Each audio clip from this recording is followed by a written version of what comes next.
Mu kaifo okulwanyisa ekirwadde kya COVID-19 abagoba bodaboda mu disitulikiti wa Kiso nga beegattira mu kibiina kyabwe kya Central Boda Association nga bakulembeddwamu ssentebe waabwe Kalole Charles babaza amateeka amapya ge bagenda okugoberera mu biseera bino ebyakazigezege. Bano batongoza enkola etuumiddwa Tunaabe nga batalaze sseegi ez'enjawulo nga bagenda basomesa bannaabwe ku ngeri gye bagenda okwetangiramu ekirwadde kino. Kubira gavumenti n'abakulu bonna basobola okutukwasizaako ku mulanga gwaffe ogw'okubunyisa obudomola ku masiteegi ga bodaboda sobole ng'ekintu kino kitwala mu maaso tufune ebikozesebwa ng'obudomola muveeyo mutuyamba bazirasa. Ebifo byetuuseemu kubaddeko Buloba, Bokasa, Bulenga n'ebirala era nga bazentisi bakkiriza mugoba wa bodaboda alina kusaabaza abantu singa anaagaana okussa mu nkola ebiragiro bino nga n'omusaabaze si wa kutwalibwa singa anaagaana okunaaba engalo nga tannalinnya pikipiki. Omusaabaze yenna agaana okunaaba mu ngalo nga ayagala okutuula ku piki yo mugobe mugambe sijja kutwala muze genda ne ssente zo atambuze ebigere. Okulaba nga buli muvuzi wa bodaboda yenna agezaako okulaba nga abeera n'akacupa ak'eddagala kalimu sabbuuni ng'asobola okunaaza omusaabaze oyo azze okutuula ku piki ye.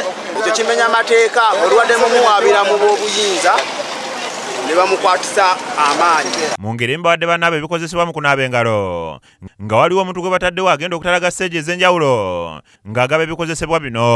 Nga mukama wange yampadde amazzi ganene okugatambuza ku siteegi okulanga buli waboda atusibwako amazzi okusobola okubeera nga anaaza omusaabaze we gwagenda oteeka ku bodaboda okutafuna kulwadde. Nebaza nnyo chairman waffe Kalole atwala bodaboda mu Wakiso. Tunaabe engalo tukwatagane ffenna nkoki paka obulwadde bunaagendera. Abamu kubaganyiddwa mu nteekateeka eno basiimye ekyo ekikoleddwa wabula ne balaga obweraliikirivu olw'abasaabaze abava mu bitundu eby'enjawulo be bagamba nti bakuwasiga obulwadde buno. Obweraliikirivu bwe tulina n'abasaabaze ayinza okujja nga tumanyi yannaabe naye twekozzemu omulimu ne tufuna eddagala. Obulamu bwaffe nagwe ne bwogamba nti tojja kwebeereramu olwoba oyona bulamu bwona bw'abaana bo.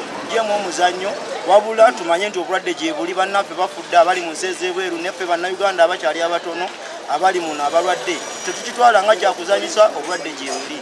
Mu ngeri emu n'abakyala bagoba ba bodaboda balaze obweraliikirivu nti balifuna ekirwadde kino nga bakijja ku babbaabwe nga bano basabye gavumenti okuteekawo enkola ey'okkebera ekikungo kiyambe okwawula abalamu n'abo abatalina kirwadde kino. Twetaaga bukebera ku buli kitundu kyonna lwakubanga omwana owange mmwekengera kasita atambulamu oba n'akolola oba n'ayasimula oba omwekengera naye ng'oluusi kiba nakifuba bufuba naye olw'okuba nti ekintu kyazzeewo baatugambye kiyita mu kukolola kwasimula kasita ayasimula ng'omwekengera babba baffe tubeekengera. Batuteerewo okukebera okw'ekikungu ba mu bitundu buli awali kasenta nga waliwo abantu abangi abantu bakeberebwe kababe baana babeere nga batukebera tubeere nga tuli bagumu kubanga abantu bwavuzula nga alina ekirwadde ate mu kifo ekyokwetaasa adduka buddusi nga yeekweka kati ekyo kintu kikyamu nnyo kigenda kusaasaanya obulwadde.